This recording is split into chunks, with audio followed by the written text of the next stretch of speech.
Hello all you Whovians and all you viewers, and this is my first Doctor Who review, and as I said in my last video that each month I'd be doing a review for each Doctor.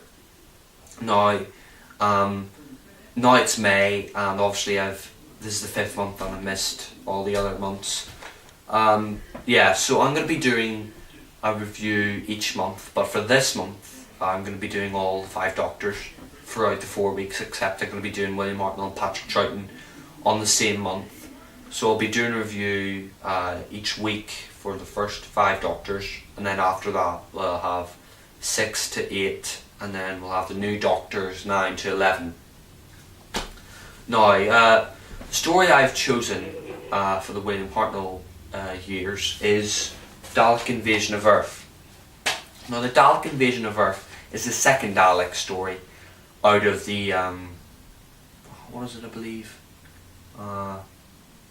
6, yeah. There's 6 Dalek stories throughout the 60s and 4 William Hartnell ones. Yeah. So, this is the second Dalek story, and probably one of the best Dalek stories, I'd say. I mean, I've watched the original Dalek story, very good one, seen a bit of The Chase, listened to Power and Evil of Daleks, which are also very good, and I've seen a bit of Dalek's Master Plan on Lost in Time DVD. So the reason why I chose this story above all the other William Hartnell stories I own or I've watched is because I think it leaves the most impact. It's probably one of the best William Hartnell stories I've seen. And so it takes place after a year after the first Dalek story. The TARDIS has arrived on Earth, and the Doctor's dusting down the console, and he flicks the scanner, and he sees it's London, but he doesn't know what year it is. So they go outside, and they find it's all overgrown, and it's deserted and everything. And the Doctor is very sceptical, and he finds a sign saying, "Do not dump the bodies in the river." And then Ian and stuff says, Ian, one of the school teachers that travels with him, says, doesn't matter if it's a few years off, it's fine. But then they move away from the TARDIS, and the bridge collapses and they can't get in. And he says, we need to get a welding torch or something like that.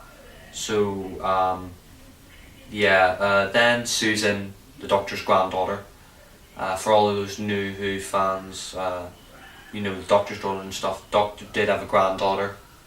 And basically he goes up and she sprains her ankle, she falls down, sprains her ankle. And then Barbara has to look after the other school teacher, and she's going over the river and she's wetting the cloth to help her ankle. And she sees this body in the river, this body of a Robo-Man. She's quite shocked, and she goes over to Susan.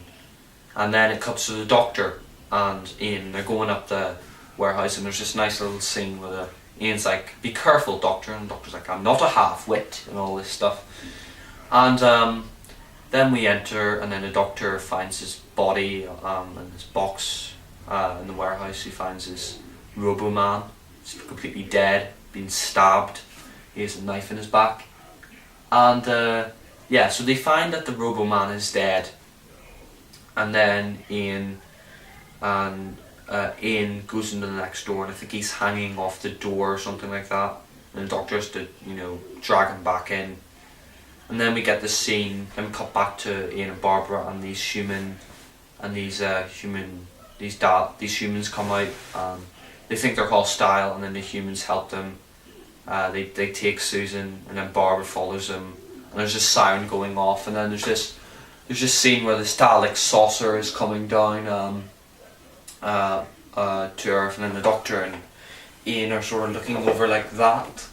And then so the Dalek saucer lands, and they've all gone to the underground base, and they're sort of a Dalek resistance.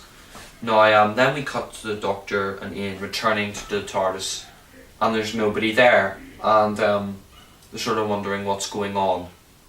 And then they're ambushed by these Robo-Men, and the Doctor's like, "Right, On the count of 3, will jump into the river.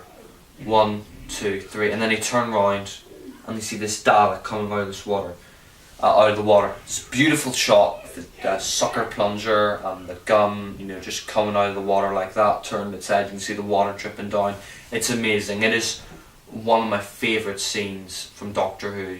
It is great, I love it. And then the episode ends when the Dalek comes onto the land and you just see their reaction. So yeah, that's the first episode. I'm not going to spoil a lot more for you people. There's a lot to say on this. I'd be going on forever. There's 6 parts, I believe. The last story, the first Dalek story, actually had 7 parts, which is a bit odd. Usually it's 6 parts, but yeah, this story is a really good story. I'll just read you a bit on the back here. It says, arriving in a devastated London in the middle of the 21st century, the Doctor, Ian, Barbara and Susan discover that the Daleks have invaded Earth. Will the human race be enslaved by the evil Daleks, or can the Doctor stop their audacious plans and save mankind from extermination? So yeah, this story was broadcast from the 21st of November to the 26th of December 1964. So this is about a year, roughly about a year after the first Dalek story, and a year after, nearly a year since the series began, 23rd of November 1963. And it is a really, really good story. I really recommend it. I'll just show you some of the back here. You've got the Daleks here on the Sucker Club, Sucker Plungers, Trafalgar Square. That's Susan and Barbara. Dalek there, she's got the other girl, and there's Susan and David, and the wheelchair guy. Now, I don't think I mentioned this. I think I mentioned it earlier, maybe, but this is actually Susan's last story, the Doctor's granddaughter, and the main reason why she left in the story is because she sort of fell in love with this guy called David. Now, David's this lonely guy who lives in the post-apocalyptic Dalek enslaved world, and she has a choice either to go on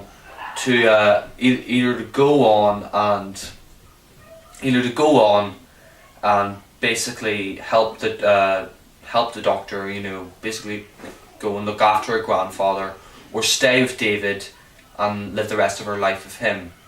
And there's this really nice scene at the end where she's talking to David, and then the Doctor closes the doors and he says his famous speech, one day I shall come back, and all this. Very famous scene.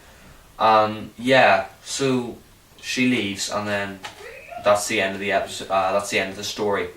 And overall, the story is amazing. I mean, the Daleks are great looking. I really like the 1960s Daleks.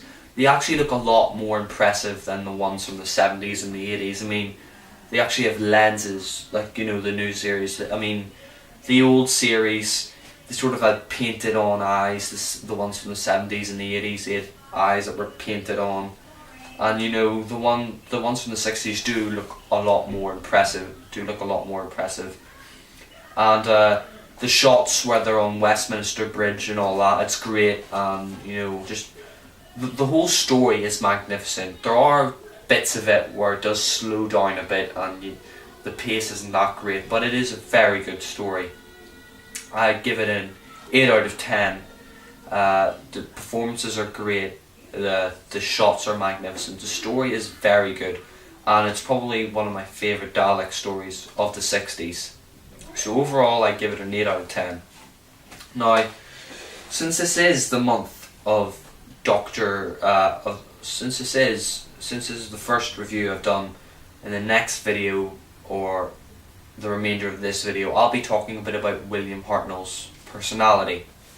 So until then, guys, be saying goodbye.